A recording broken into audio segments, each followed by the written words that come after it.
हर शत्रु हथियार लेकर नहीं आता। कभी कभी विश्वासघात उसी व्यक्ति से मिलता है जिस पर हम सबसे अधिक भरोसा करते हैं। यीशु के साथ भी यही हुआ। प्रार्थना समाप्त करने के बाद यीशु अपने चेलों के साथ किद्रोन की तराई पार करके एक बगीचे में गए। यहूदा उस स्थान को अच्छी तरह जानता था क्योंकि यीशु अक्सर वहीं अपने चेलों के साथ जाया करते थे। कुछ ही देर में यहूदा सैनिकों और मंदिर के पहरेदारों को लेकर वहां पहुंचा। उनके हाथों में मशालें, लालटेन और हथियार थे, लेकिन यीशु छिपे नहीं। वे आगे बढ़े और पूछा, तुम किसे ढूंढ रहे हो? उन्होंने उत्तर दिया, नासरत के यीशु को। यीशु ने कहा, मैं ही हूँ। इतना कहते ही सैनिक पीछे हट गए और भूमि पर गिर पड़े। गिरफ्तार होते समय भी यीशु ने अपना अधिकार प्रकट किया, फिर भी उन्होंने अपनी इच्छा से अपने आप को उनके हवाले कर दिया। उधर पतरस ने तलवार निकाल ली। उसने महायाजक के दास पर वार किया और उसका दाहिना कान काट दिया। उस दास का नाम मलखुस था।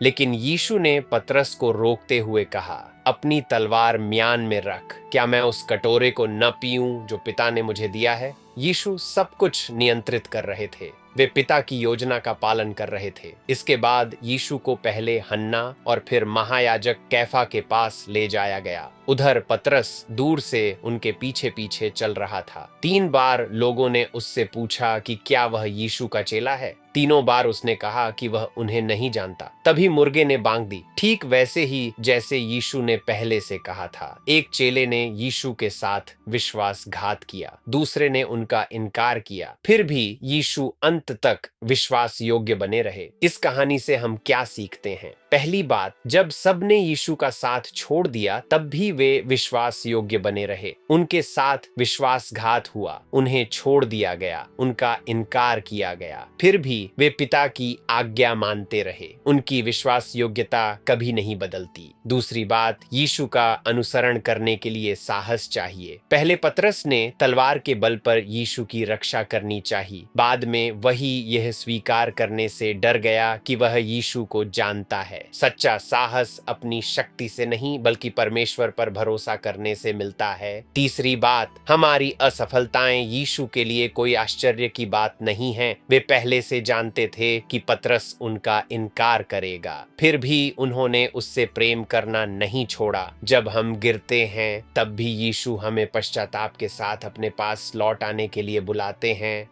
हे प्रभु यीशु, आपका धन्यवाद कि जब सबने आपका साथ छोड़ दिया तब भी आप विश्वास योग्य बने रहे। आमीन।